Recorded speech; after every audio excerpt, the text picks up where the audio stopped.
নমস্কাৰ সকলোকে স্বাগতম জনাইছোঁ অন্য এক নতুন ভিডিঅ'ত। তো এইটো ভিডিঅ'ত মই ক'ম যে আগত যিবিলাকে বা যিসকলে অমৃত বৃক্ষ আন্দোলনৰ কাৰণে গছপুলি ৰুইছিলে আৰু ফটো আপলোড কৰিছিলে সিহঁতৰ কাৰণে ৰিনিউৱেল আহি গৈছে। আকৌ সিহঁতে কৰিব লাগিব ৰিনিউৱেল। তো ৰিনিউৱেল কেনেকৈ কৰিব মই এইটো ভিডিঅ'ত আলোচনা কৰিম আৰু কোনে কোনে ৰিনিউৱেল কৰিব লাগিব সেইটো ক'ম।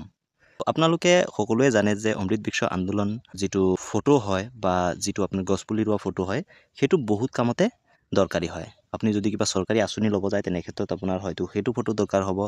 আৰু এতিয়া অসম চৰকাৰে এনেকুৱা এটা ইনিচিয়েটিভ লৈছে বা এনেকুৱা এটা ষ্টেপ লৈছে যে আপোনালোকে গছপুলি ৰুবই লাগিব কিবা এটা চৰকাৰী আঁচনি ল'বৰ কাৰণে। আপোনালোকে হয়তো স্কুল কলেজৰ ষ্টুডেণ্টবিলাককো চাব পাৰে যে সিহঁতে ফ্ৰী এডমিশ্যনৰ কাৰণে গছপুলি ৰুব লাগে আৰু সেই ফটো আপলোড কৰিব লাগে, জিঅ'টেগ ফটো আপলোড কৰিব লাগে। ঠিক তেনেদৰে সকলো চৰকাৰী আঁচনিতে এইটো বাধ্যতামূলক কৰিছে। সেয়েহে যিসকলে চৰকাৰী আঁচনিৰ কাৰণে আশা কৰিছে বা যিসকলে অমৃত বৃক্ষ আন্দোলনত ভাগ লৈছে সিহঁতে আকৌ ৰিনিউৱেল কৰিব লাগিব। তো ৰিনিউৱেল কেনেকৈ কৰিব এই সন্দৰ্ভত আজি ডিটেইলছ আলোচনা কৰা হ'ব আৰু ষ্টেপছবিলাকো দেখুওৱা হ'ব যে আপুনি আপোনাৰ নিজৰ মোবাইলৰ পৰাই কেনেকৈ ৰিনিউৱেল কৰিব। গোটৰ মহিলাসকলৰ কাৰণে এইটো এটা অত্যন্তই জৰুৰী ষ্টেপ হয় যিটো আপোনালোকৰ কৰিবই লাগিব, নহ'লে কিন্তু আপোনালোকে যিবিলাক আঁচনি পাই আছে সেইবিলাকৰ পৰা বঞ্চিত হ'ব।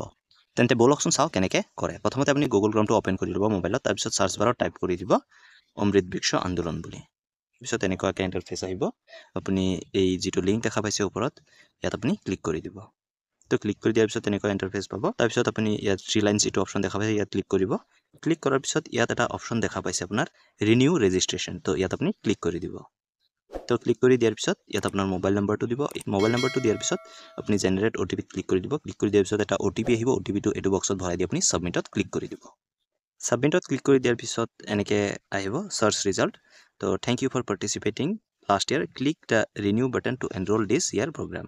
তো আপুনি কি কৰিব, আপুনি আপোনাৰ এড্ৰেছ বা আপোনাৰ নাম সকলো দিয়া থাকিব, আপুনি ৰিনিউত ক্লিক কৰি দিব। তো ক্লিক কৰি দিয়াৰ পিছত আপোনাৰ যিটো ৰিনিউৱেল প্ৰচেছ আছে সেইটো ছাকচেছফুলি হৈ গৈছে। আপোনাৰ ৰেজিষ্ট্ৰেশ্যন নম্বৰ এটা দিয়া হ'ব। তো সেইটো আপুনি নোট কৰি থ'ব বা আপুনি স্ক্ৰীনশ্বট মাৰি ৰখাই থ'ব। তাৰপিছত ইয়াত লগ ইন নাওত ক্লিক কৰি দিব। তো লগ ইন নাওত ক্লিক কৰি দিয়াৰ পিছত এনেকুৱা এখন ইণ্টাৰফেচ আহিব।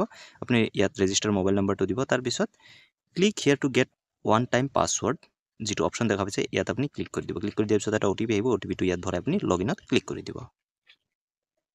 লগ ইনত ক্লিক কৰি দিয়াৰ পিছত এনেকুৱা এখন ইণ্টাৰফেচ পাব। তাৰপিছত আপুনি আপডেট ৰেজিষ্ট্ৰেশ্যন ডেটা ক্লিক কৰি দিব। ক্লিক কৰি দিয়াৰ পিছত যিবিলাক ডিটেইলছ আছে সেইকেইটা আহি যাব। আপুনি তললৈ যাব, টেক আছ মোৰ এবাউট ইয়ৰ চেল্ফ। তো ইয়াত আপুনি আপোনাৰ যোনটো অপশ্যনত পৰে আপুনি সেইটো আপুনি দি দিব। তো আপুনি যদি গভৰ্ণমেণ্ট এমপ্লয়ী হয় গভৰ্ণমেণ্ট দিব, ষ্টুডেণ্ট হ'লে ষ্টুডেণ্ট দিব।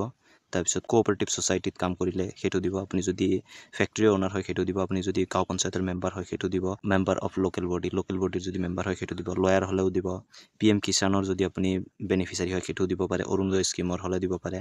পাৰ্চন অফ ইমিনেঞ্চ ইন স্পৰ্টছৰ যদি হয় আপুনি সেইটোও দিব পাৰে, বা কালচাৰৰ আৰ্টছৰ NGOৰ বা নট লিষ্টেড এবভ আপুনি যোনটো হয় সেইটো আপুনি দি দিব।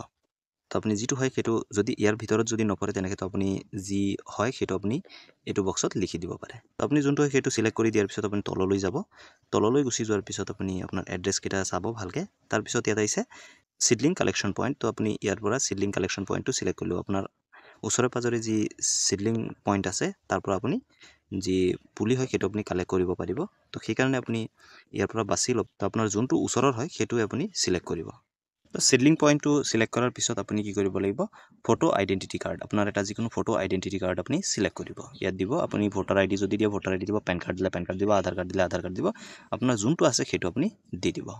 তাৰপিছত ইয়াত চুজ ফাইলত গৈ আপুনি গেলেৰীৰ পৰা আপুনি চিলেক্ট কৰি ল'ব আপোনাৰ যি ফটো আছে সেইটো আপুনি চিলেক্ট কৰি ল'ব। চিলেক্ট কৰাৰ পিছত আপুনি যিটো ছাবমিট অপশ্যন দেখা পাইছে ইয়াত আপুনি ক্লিক কৰি দিব। তো ক্লিক কৰি দিয়াৰ পিছত আপোনাৰ যিটো প্ৰচেছ হয় ৰিনিউৱেল সেইটো কমপ্লিট হৈ গৈছে।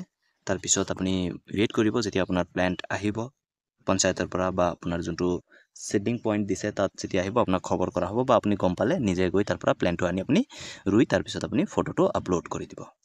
তো আশা কৰোঁ মই আপোনাক হেল্প কৰিব পাৰিলোঁ। আৰু এইটো প্ৰচেছ কৰিবলৈ নাপাহৰিব, কাৰণ এইটো প্ৰচেছ যদি আপোনালোকে নকৰাকৈ থাকে তেনেক্ষেত্ৰত আপোনালোকে কিন্তু চৰকাৰী আঁচনিৰ পৰা বাদ পৰি যাব। ভিডিঅ'টো যদি ভাল লাগে প্লিজ লাইক কৰি দিব। আপোনাৰ বন্ধু বান্ধৱী সকলোৰে লগত এইটো ভিডিঅ' শ্বেয়াৰ কৰি দিয়ক, কাৰণ এইটো এটা বহুত ইম্পৰ্টেণ্ট ভিডিঅ' হয় আৰু বহুত ইম্পৰ্টেণ্ট টপিক হয়। আজিৰ ভিডিঅ'টোত ইমানেই। ধন্যবাদ। জয় আই অসম।